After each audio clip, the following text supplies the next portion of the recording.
Welcome to the Church of Obelisk. My name is Yon. Naga Siren is one of the strongest and most underrated heroes of this patch, and here we're going to see Sccc play in an extremely high MMR Chinese pub game, and just going to see how strong this hero can be in a good game.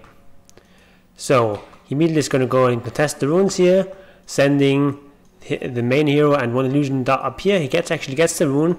Now often you're not going to get this rune, but at least you have a chance of getting it, and this way if they both contest him, there's a 100% chance that they get at least this rune, so they get the favorable split there with at the top getting one rune and at the bottom 2 runes, so it's already a nice advantage. In terms of item builds, he's gone for something pretty conservative. He's gone for double tangos and double branches with the Quelling Blade and the slippers of agility.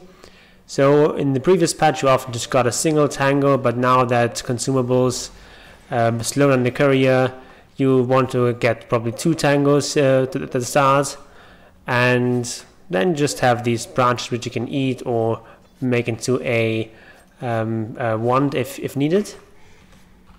So they're laning against this Faith Beyond Visage here and this position 4 Invoker. So against these heroes, Naga is really strong in lane. So her Illus just do so much damage to Visage. Naga is one of the strongest Visage counters, so both in lane and just later on in the game, because you can just get through his Grave Looks charges so quickly later on. And with the ultimate you can get on top of him, so Visage is not a really good hero against Naga. Also, his birches don't do that much damage to her because she's a melee hero and has high armor.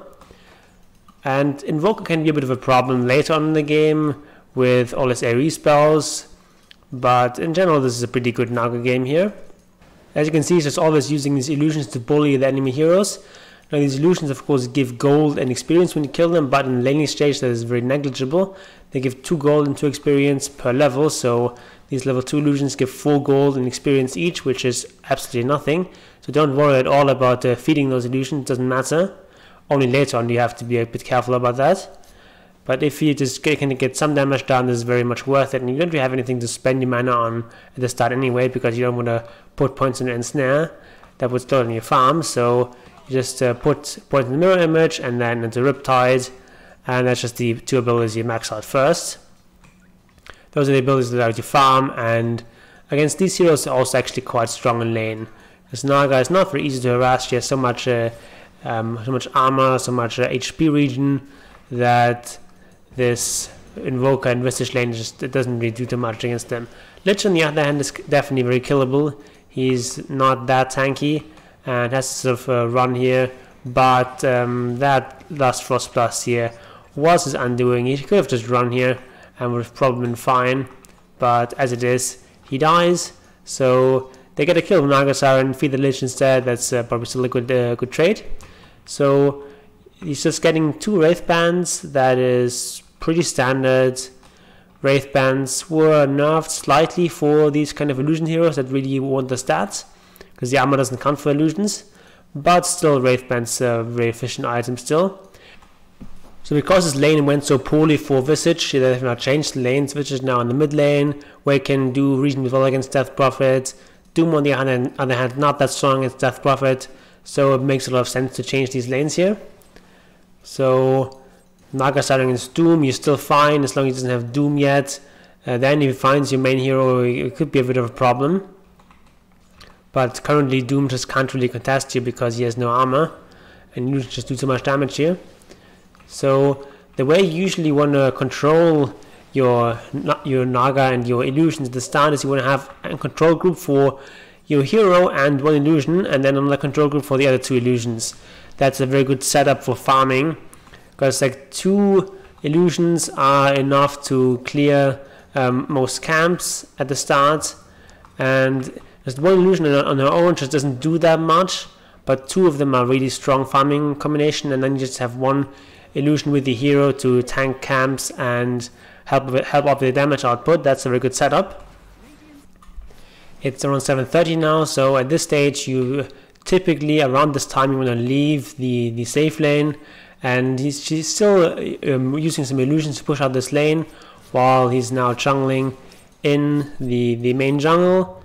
So around this time the save lane stops becoming safe, so it's a good time to leave it. You can put like a support here. You can have, for example, have this Lich sit here in lane, leech some experience, try to get us level 6. Meanwhile, you as Naga, you just farm really fast with those illusions in the jungle, so you can just clear some jungle camps and then push out waves as required. And he's gone here after the 2 Wraith Bands, straight for treads, a very sensible item, of course, the best boots upgrade for Naga. And after that he's going straight for the Manta style. I'm not the biggest fan of that. Personally, I would like to throw in a Windlace here into the mix. Windlace is just a really efficient item. If you look at the level 10 talents, you have either 9% mirror image damage or 20 movement speed, and that left talent is actually quite strong. So it increases the damage for your illusions from 40% to 49%, which is quite a big deal. But even so, the movement speed talent is typically stronger. Your movement speed is so important on Naga because a lot of your illusions just spend much of their lifetime just walking between camps, between lanes. So extra movement speed just increases your farming speed by so much. It's such an efficient stat on Naga. And if 20 movement speed is usually better than this 9 mirror image damage, getting that bonus from an item that only costs 250 gold is just amazing. So I pretty much always go for a Windlace here on this hero. And like, you do have the slots here. I'd rather, you have the Sealing Staff here which you can replace. These Iron Branches don't really do that much at this stage of the game. So I'll definitely get a Windlace and perhaps even just go for the full Drum. Drum is a really efficient item on Naga. All the stats it gives are great. Movement speed is great, as we explained. Attributes are great on any sort of Illu hero. And then mana regen is also quite necessary on Naga. We're going to see he's going to struggle with mana a little bit in this game, even though he does have Royal Jelly, which helps a lot. And you can even go for Drum and the Windlace, but in this case you probably only want to go for 1 Wraith Band, otherwise you just run out of slots too quickly. But yeah, movement speed is so important on Naga, such an important stat. And you can see he's quite unafraid to just farm in the enemy territory. So he has Song of the Siren up, so there's not too many things that can kill him. He is quite slippery because of that. And he's just putting a lot of pressure. He knows that Terrorblade is just farming. He's going to be very passive. He's even gone for Hand of Midas, which is kind of crazy. But so this just allows his team to play high tempo and him to take this more dangerous farm up here. And I mean, here this farm in this area is quite safe, but like going up all the way up to here is a bit risky, especially when your opponent still has the outpost. But now that there's a Doom nearby, yeah, that's actually going to go and take some of the safer farm here. It's also close to the stacking time, so whenever you farm these camps, take a look at the clock and stack if appropriate. Don't waste too much time with this, but if it's like this, obviously don't go for that. And now you can just farm this ancient camp with all of his illusions. Usually you want to split up your illusions in these paths. You have main hero and one illusion and 2 illusions in the other group. But against ancient stacks you want all your illusions together, obviously. So he clears that, and now he's close to his Manta style. Doom is here rather boldly, so he's going to go and just attack him a little bit here with the net. And Doom just takes so much damage. Like, he has no armor, so he's almost dead, but with his extra movement speed he can escape. But he's Song of the Siren, so they get that kill. Enigma also is coming in here with TP, but not really necessary.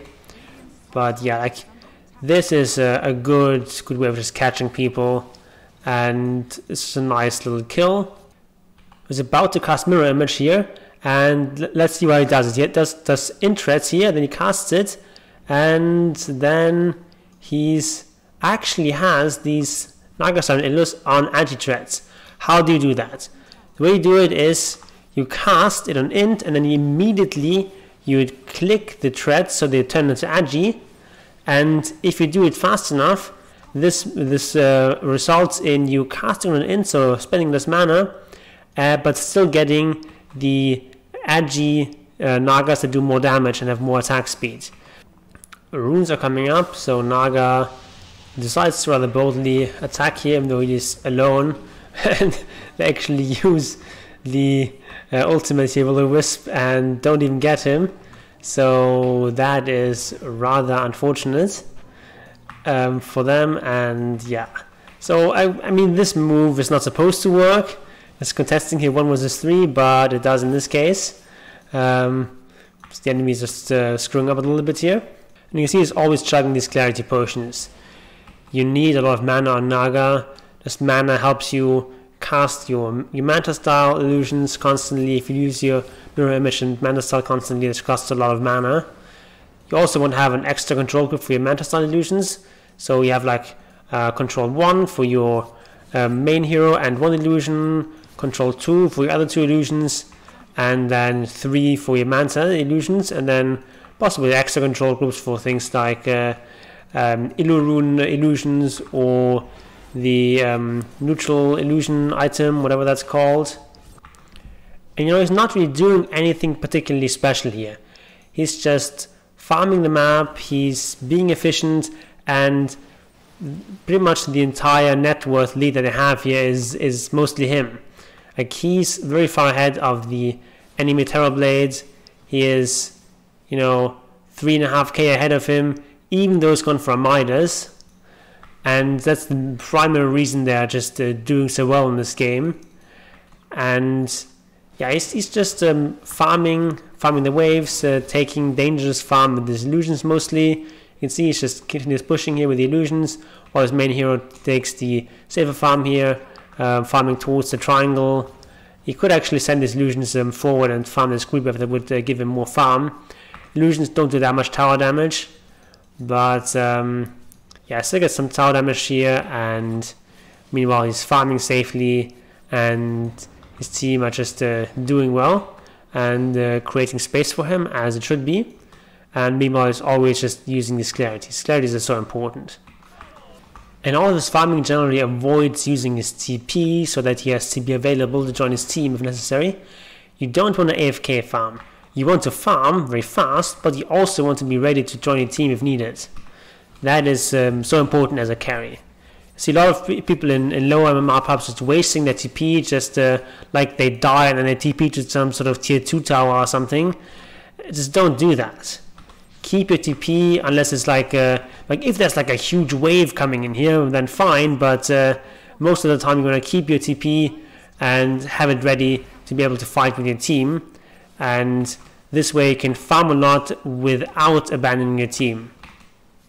He's pushing this tower, and in the mid lane the fight breaks out, so now he's TP ready and is able to join his team.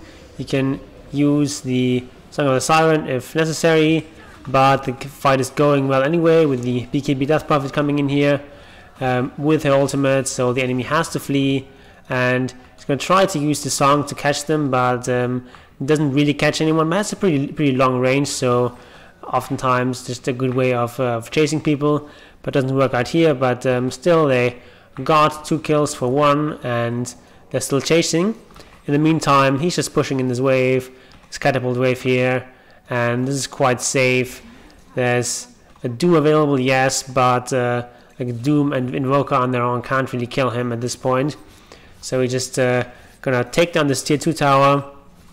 Meanwhile, Visage was hunted down here by the rest of his team, and so they're just furthering their lead here and just not really giving the enemy any room to breathe.